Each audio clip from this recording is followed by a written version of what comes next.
नमस्कार दोस्तों, आज फिर से आप सभी लोगों का अपने YouTube channel Rahul Soni Physics में बहुत बहुत स्वागत है। आज मैं फिर से आप सभी लोगों के सामने इस वीडियो के माध्यम से उपस्थित हुआ हूं, जिसमें मैं आपको बताने वाला हूं एसएससी कट ऑफ के बारे में कंप्लीट इन्फॉर्मेशन और बिल्कुल सटीक इन्फॉर्मेशन, जिसमें आपको पता चलेगा कि वास्तविकता में कट ऑफ कैसे आती है और नॉर्मलाइजेशन की क्या इफेक्ट पड़ता है। तो चलिए बात करेंगे वीडियो के बारे में। उससे पहले मैं आपको ये बता देना चाहता हूँ कि आप में से जो भी अभ्यर्थी हमारे चैनल पर नया है तो पहले हमारे चैनल को सब्सक्राइब कर ले, बेल आइकन पर प्रेस कर ले, ताकि आने वाले नोटिफिकेशन उसको राइट टू राइट टाइम पर मिलते रहे। चलिए वीडियो को स्टार्ट करेंगे भाई। तो आज हम सबसे पहले हम बात करेंगे कि देखिए भाई, पिछले साल के कंपैरिजन में जो अभी तक जितने भी एग्जाम हुए हैं, तो मैं आपके सामने एक कंप्लीट डेटा लेकर आया हूँ एसएससी के बारे में। तो हम बात करने वाले हैं, पूरा स्टडी करके ये नॉलेज मैंने इकट्ठा किया हुआ है, 1,34,000। तो भाइयों, आप लोगों के लिए मैं एक बहुत ही इंपॉर्टेंट इन्फॉर्मेशन लेकर आया हूं। तो काफ़ी ज़्यादा टाइम लगा थोड़ा सा कट ऑफ के बारे में बताने के लिए, क्योंकि बहुत ज़्यादा रिसर्च करना पड़ा इसके बारे में। तो पूरा डेटा मैं आपको आराम से तसल्ली से समझाने वाला हूं इस वीडियो में। तो ये वीडियो काफ़ी इंपॉर्टेंट और हेल्पफुल होने वाली है आप लोगों के लिए। तो इस वीडियो को बिना स्किप किए आपको कंप्लीट देखना है। तो बात करेंगे 1,34,000 उम्मीदवारों के बारे में बात है। यहाँ पर पहले मैं आपको ये समझाने की कोशिश करूंगा कि 2018 में क्या कट ऑफ रही एसएससी में और 2019 में क्या कट ऑफ रही। 2018 में पहले माइनस मार्किंग नहीं थी, तो उस समय नॉर्मलाइजेशन से क्या इफेक्ट पड़ा था। अब 2019 में माइनस मार्किंग है, तो उससे क्या इफेक्ट पड़ने वाला है आपके रिजल्ट पर। ठीक है भाई, तो दो चीज़ों पे हम बात करेंगे। तो पहला टॉपिक हमारा इसमें यह है कि कट ऑफ पर माइनस मार्किंग का रोल बहुत बड़ा रहने वाला है भाई साहब। ठीक है भाई। दूसरा, नॉर्मलाइजेशन से पड़ेगा बहुत फर्क, तो इसकी बात हम करेंगे, आराम से करेंगे। तो चलिए स्टार्ट करते हैं। तो सबसे पहले थोड़ा सा मैं आपको डेटा बता देता हूं। कट ऑफ 2018, तो 2018 की हम बात करें तो यहां पर आप देख रहे हैं कि जनरल वालों के लिए यूपी में, राजस्थान में, बिहार में, मध्य प्रदेश में, उत्तर प्रदेश में, लगभग जो भी एरिया में आते हैं, यहां पर क्या है कि पढ़ने वाले बच्चे बहुत ज्यादा रहते हैं भाई। तो जनरल की कट ऑफ उस समय गई थी 78। तो भाई 78 कट ऑफ उस समय गई थी। तो आज के टाइम में अगर इतनी कट ऑफ जाती भाई, हमारा सिलेक्शन तो हो ही नहीं पाएगा। अरे भाई रुको, डरने वाली कोई बात नहीं है, अभी आपको पूरा जो झमेला आपको धीरे धीरे समझ में आने वाला है। ठीक है। हाँ, एक चीज मैं आपको बता देना चाहता हूं कि कई यूट्यूबर जो है बड़ा भ्रम फैला रहे हैं चारों तरफ। बोल रहे 40+ वाले दौड़ना स्टार्ट कर दो, किसी ने बोल दिया 35+ वाला दौड़ना स्टार्ट कर। अरे 30 वाला भी दौड़ना स्टार्ट कर दे, तेरा सिलेक्शन पक्का है। तो भाई मैं आपको बता दूं कि ये जो आप बता रहे हो कि 40 वाला दौड़ना स्टार्ट कर दे, 35 वाला दौड़ना स्टार्ट कर दे, कि आप ये कट ऑफ के बेसिस पे बता रहे हो या मुंह उठा के बोल रहे हो भाई। तो ये जो भ्रम फैलाया जा रहा है कि कितने नंबर वालों को दौड़ना चाहिए, कितने नंबर वालों को दौड़ना नहीं चाहिए, और वो अपना टाइम वेस्ट कर रहे हैं, वो सब आपका इस वीडियो में क्लियर होने वाला है। तो चलिए बात कर लेते हैं। तो थोड़ा मैंने अभी आपको यहाँ पर एनालाइज कराया कि 2018 की जो कट ऑफ है वो जनरल वालों के लिए कितनी थी उस समय, 78। ठीक है, बात को समझना। और साउथ इंडिया में ये जो कट ऑफ बहुत कम जाती है, आगे जो स्टेट्स वगैरह रहती हैं 45। तो उस समय जो साउथ इंडियन वाले जो बच्चे देख रहे हैं इस वीडियो को, तो वहां के लोग 40-45 पे दौड़ स्टार्ट कर सकते हैं, उनके लिए फिजिकल में उनको बुला लिया जाएगा। ठीक है भाई। तो चलिए अब स्टार्ट करते हैं, बात कर लेते हैं। थोड़ा सा डेटा आप यहाँ पर एनालिसिस करेंगे। यहाँ पर लिखा हुआ है कि 2018 में और 2021 जिसकी वैकेंसी 2019 के वैकेंसी थी 2019 की, जो कि 2021 के नाम से चल रही है। ठीक है। अच्छा, इसमें देखिए 2018 में जो एग्जाम हुए थे उसमें माइनस मार्किंग नहीं थी, और 2019 में माइनस मार्किंग है। तो देखिए 2018 में जो भर्ती थी वो कितनी भर्ती थी, तो आंसर है आप लोगों का, यहां पर डेटा लिखा हुआ है 54K, यानी कि 54,000 भर्ती निकली थी। फिर बाद में गवर्नमेंट ने थोड़ी सी भर्ती को और ज्यादा इंक्रीज कर दिया। ठीक है, तो 6,000 के और इंक्रीज कर दिया, तो टोटल कितना हो गया 60,000। ओके, तो इतनी भर्ती आई थी उस समय, वैकेंसी हमारी निकली हुई थी भाई। अब इस वैकेंसी, ये उस समय की बात है। अभी जो हमारा 2021 की बात करें, जो वैकेंसी आई हुई थी वो वैकेंसी आई थी बहुत कम उम्मीदवारों के लिए। देख रहे हैं आप, उससे बहुत कम ग्रोथ हो गई है, यहाँ पर सॉरी डिक्रीज हो गया है लेवल। ये लगभग यहाँ पर दिखाया जा रहा है कि 25,271, लगभग 25,000 के आसपास ये वैकेंसी निकाली गई थी। उस समय फॉर्म भरे गए थे 52 लाख प्लस, और उसमें से एग्जाम देने कितने पहुंचे थे? मात्र 30 लाख। और अब आप बात करें 2021 की, तो भाई 2021 में पुराने टाइम पीरियड पर जो बच्चे थे वो थोड़ा सा कम पढ़ते तो उस समय भी थे, लेकिन इतना ज़्यादा क्रेज नहीं था इन सब चीज़ों का। तो उस समय फॉर्म भी कम भरे गए और लोग एग्जाम देने भी कम गए। लेकिन अब बेरोजगारी बहुत ज़्यादा बढ़ गई है और हर एक बंदा पढ़ा लिखा निकल रहा है, ठीक है। अगर वो पढ़ा लिखा निकल रहा है तो पॉपुलेशन इंक्रीज होने की वजह से फॉर्म भी ज़्यादा भरे जाएंगे, फॉर्म ज़्यादा भरे जाएंगे तो कंपटीशन भी ज़्यादा होगा। आप तो समझते हैं चीज़ों को, ठीक है। तो इस समय इतनी वैकेंसी निकली थी, उसमें 71 लाख प्लस फॉर्म भरवाए गए थे, जिसमें से मतलब इतने फॉर्म भरे थे और उसमें से 45 लाख लोगों ने एग्जाम दिया हुआ था, ठीक है।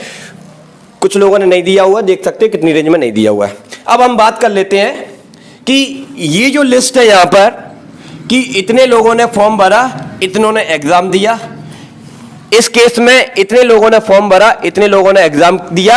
अब हम बात कर लेते हैं एक सीट पर कितना कंपटीशन आ रहा है। तो आंसर है यहां पर, अगर हम बात करें इस केस की 2018 की, तो यहां पर कंपटीशन था हमारा एक सीट के लिए 90, केवल 90 लोगों से हमको लड़ना था, ठीक है। आसान था थोड़ा, लेकिन यहां पर एक सीट के लिए कंपटीशन हमारा कितना हो गया देख लीजिए, 284। तो इतना जबरदस्त कंपटीशन हमको देखने को मिल रहा है। हो सकता है फ्यूचर में और भी ज्यादा देखने को मिल सकता है आपको, ठीक है भाई। तो थोड़ा सा और देखिए, अब इसमें से पहले और इस बार फिजिकल के लिए किस किस को बुलाया गया पीईटी के लिए, तो 5 लाख में से केवल पहुंचे कितने, 5 लाख लोगों को बुलाया गया, जिसमें से पहुंचे कितने 3.83 लाख लोग पहुंचे। और उसमें से पास कितने हुए फिजिकल में भाई, तो आंसर है पास होने की संख्या इतनी थी। ये उस समय की बात है 2018 की। अब इस बार की अगर हम बात करें तो इस बार बुलाया कितने लोगों को जा रहा है, 2.5 लाख।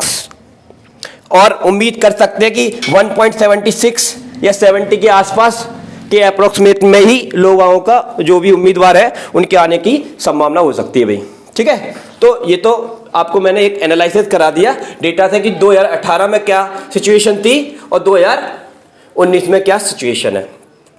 अब हम बात कर लेते हैं कट ऑफ के लिए, जिसके लिए आप बड़ी देर से ये वीडियो देख रहे हैं, तो उसकी डिस्कशन करेंगे।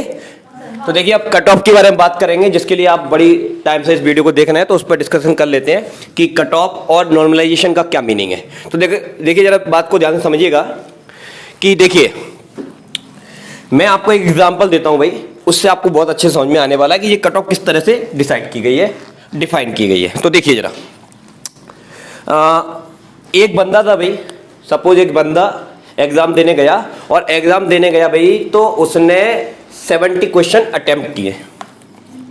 कितने क्वेश्चन अटेम्प्ट किए, 70। और गांव में जाके अल्लाह बता रहे तेरा भाई तो 70 क्वेश्चन करके आया भाई, ठीक है भाई। जब आंसर की आई तो पता लगा कि उसके 68 क्वेश्चन ही राइट थे, ठीक है, ओके। तो 70 क्वेश्चन उसने अटेम्प्ट किए और जब आंसर की आई तो पता क्या लगा कि उसके कितने क्वेश्चन राइट थे भाई, 68। तो उसके 2 क्वेश्चन क्या हो गए, गलत हो गए।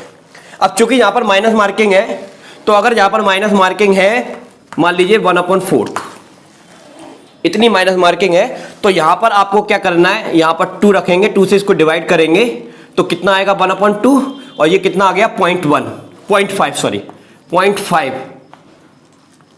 इसमें से आपको और माइनस कर देना है, तो ये कितना हो गया 67.5। फिर से तो मैंने आपको बताया कि एक बंदे ने 70 क्वेश्चन एग्जाम में अटेम्प्ट किए और उसमें से उसने 2 क्वेश्चन को गलत कर दिया, क्योंकि आंसर की उसकी ये बता रही है।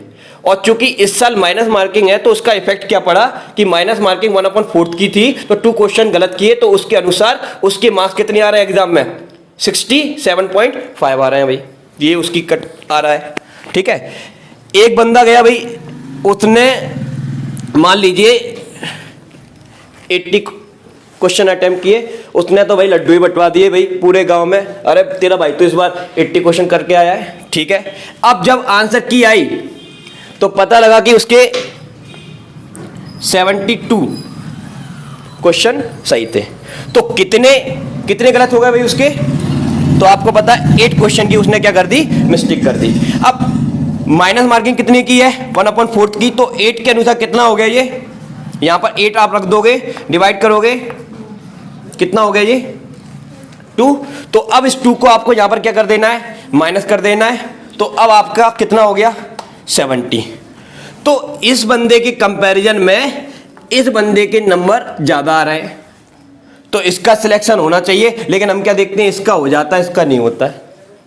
ये कैसे हो गया, तो बस यही चीज आपको समझनी है। देखिए भाई, एक्चुअली में हो क्या रहा है कि जब नॉर्मलाइजेशन होता है तो इस बंदे के मार्क्स कम हो जाते हैं और इस बंदे के मार्क्स बढ़ जाते हैं। क्यों, क्योंकि ये जो नॉर्मलाइजेशन है वो एक्यूरेसी के बेसिस पर होता है। देखिए भाई, इसकी मिस्टेक करने की एक्यूरेसी कितनी है, तो यहां पर आप देख रहे हैं कि इसने केवल 2 मार्क्स के लिए मिस्टेक की है, केवल 2 का डिफरेंस है। और इस केस में आप देख रहे हैं इसने 8 मार्क्स की क्या की हुई है यहां पर मिस्टेक, तो इसमें काफी ज्यादा डिफरेंस आ रहा है। तो ये एक्यूरेसी के अंडर में नहीं आ रहा है, उससे थोड़ा दूर जा रहा है। तो इसलिए इसका जो नॉर्मलाइजेशन में जब नंबर की बात आएगी तो इसके नंबर कम हो जाएंगे और इसके नंबर क्या हो जाएंगे, बढ़ जाएंगे। तो ये होता है नॉर्मलाइजेशन का चक्कर होता है। और ये मैंने आपको बताया कि माइनस मार्किंग से किस तरह से इफेक्ट पड़ता है, ठीक है। तो ये चीज आपको समझ में आ गई होगी। तो अब बात कर लेते हैं कि इसी की बेसिस पर ये कट ऑफ यहां पर बताई गई है। देख रहे हैं आप, जनरल वालों के लिए 65 से 70। तो भाई जनरल वालों के नंबर अगर 65 से 70 के अंदर में आ रहे हैं तो दौड़ शुरू करते, कोई दिक्कत नहीं है, सिलेक्शन पक्का है, ठीक है।